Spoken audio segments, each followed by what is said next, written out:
Frilia. Di sini saya akan membuat video mengenai kerajinan dari tusuk sate, dimana ini menjadi wadah serbaguna, bisa dijadikan sebagai wadah ballpoint ataupun juga bisa sebagai vas bunga. Nanti akan ada beberapa video, yaitu ada alat dan bahan dan juga cara pembuatan mulai tahap pertama hingga tahap terakhir.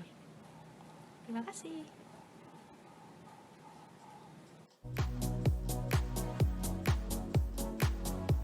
Bahan yang pertama adalah cat pilok warna biru metalik, selanjutnya adalah tusuk sate, lalu ada kardus bekas yang akan dijadikan sebagai pola kerangka, lalu ada lem tembak, selanjutnya ada spidol, gunting, penggaris, dan juga ballpoint, dan juga solasi kertas.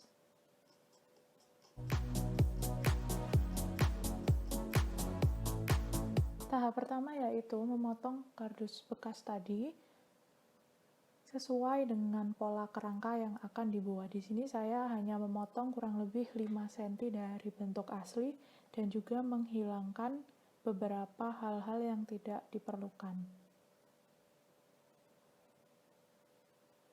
Kardus ini nanti berguna sebagai pola kerangka agar tusuk sate dapat berdiri dengan kokoh.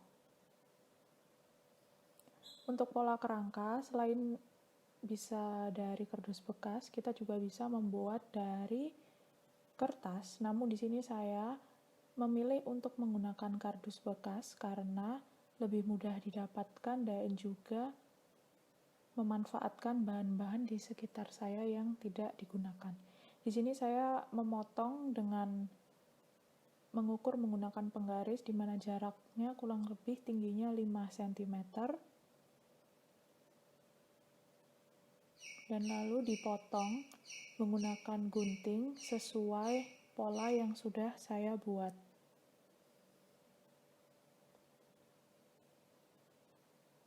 Di sini nanti kardusnya akan didiamkan sambil menunggu membuat pola tusuk sate.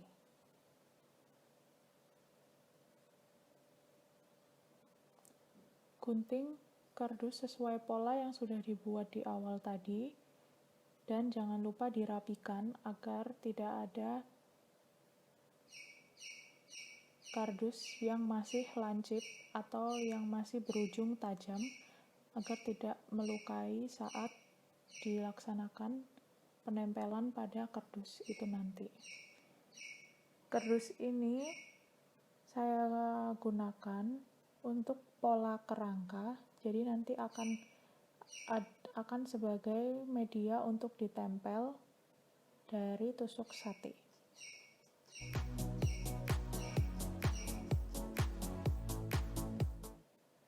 Tahap yang kedua adalah memotong tusuk sate sesuai dengan ukuran. Di sini pertama saya bagi tusuk sate menjadi 2 bagian.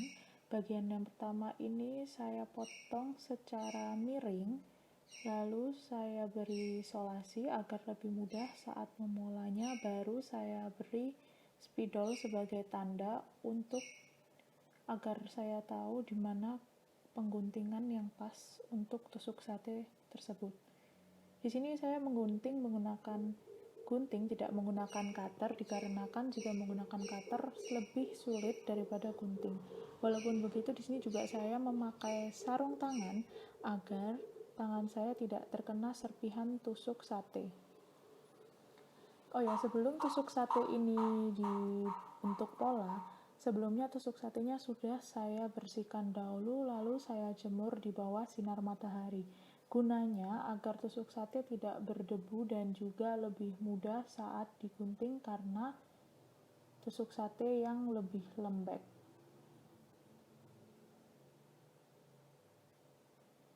Di sini dipotong sesuai pola yang sudah gambar tadi, jadi nanti hasilnya akan turun ke bawah. Ini digunting dan juga hati-hati saat menggunting karena serpihan-serpihannya bisa terkena di tangan, terutama bagian ujung dari tusuk sate ini saat digunting bisa loncat kemana-mana.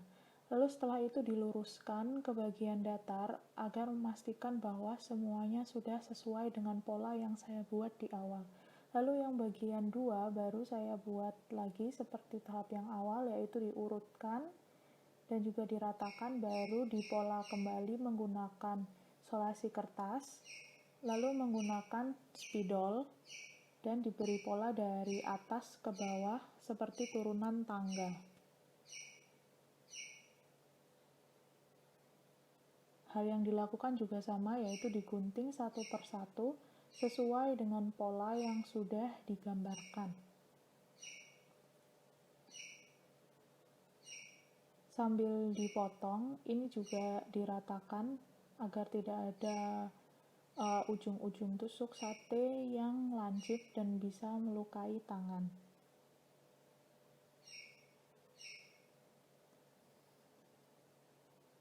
Tusuk sate ini termasuk salah satu yang gampang dicari di sekitar karena selain murah dan juga mudah untuk dikreasikan sebagai macam-macam barang seperti wadah vas bunga ataupun wadah serbaguna lainnya. Setelah semua tusuk sate sudah terpotong sesuai ukuran yang saya inginkan, saya urutkan kembali. Tahap yang selanjutnya yaitu menempelkan tusuk sate yang sudah saya pola tadi ke kardus di tahap pertama. Di sini saya menempelkannya menggunakan lem tembak. Sebelum itu lem tembak sebelum digunakan dipanaskan dulu kurang lebih 5 hingga 8 menit agar lemnya bisa lebih merata dan juga lebih menempel. Ini ditempelkan satu persatu dan juga diluruskan dan menggunakan sarung tangan agar lem tidak menempel pada tangan dan juga serpian kayu yang tadi tidak masuk ke dalam tangan. Kardus yang saya buat tadi ini berguna sebagai tatanannya agar memudahkan saat menempelkan tusuk sate ke media tersebut. Di sini saya membentuk secara bentuk persegi atau bentuk kotak karena lebih mudah untuk dipola dan juga lebih mudah untuk dipakai di kebutuhan sehari-hari.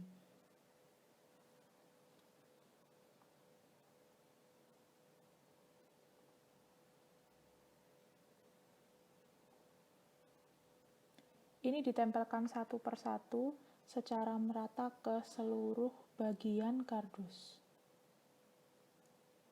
Usahakan jangan sampai ada lubang, namun jika ada beberapa lubang tidak apa-apa karena tusuk sate ini sedikit sulit untuk membentuk polanya karena beberapa ada yang tidak rata ujungnya dan juga tidak simetris bentuk potongannya.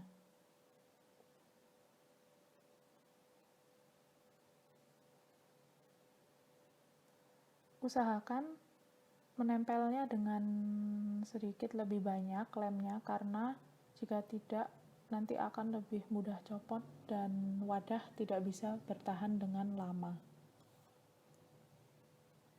Tusuk sate ini memang harus ditempel secara satu persatu, tidak bisa langsung ditempelkan semua karena jika tidak nanti ada beberapa bagian yang tidak tertempel dengan rata ataupun juga rapi.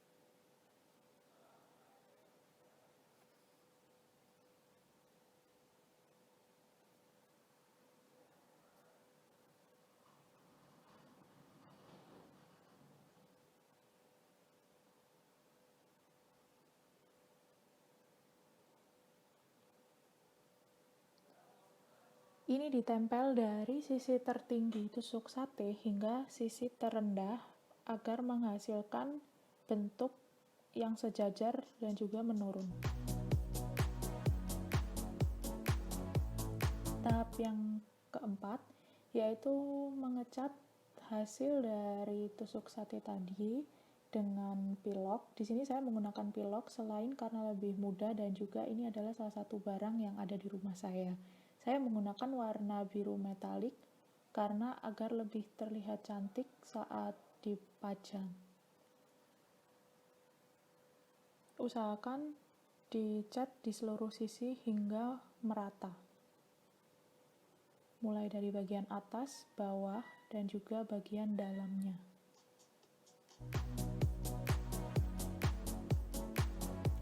Tahap terakhir ialah tahap pengeringan, di mana setelah dicat, wadah tersebut dikeringkan di bawah sinar matahari agar lebih cepat saat proses pengeringan dan cepat dan bisa digunakan untuk wadah.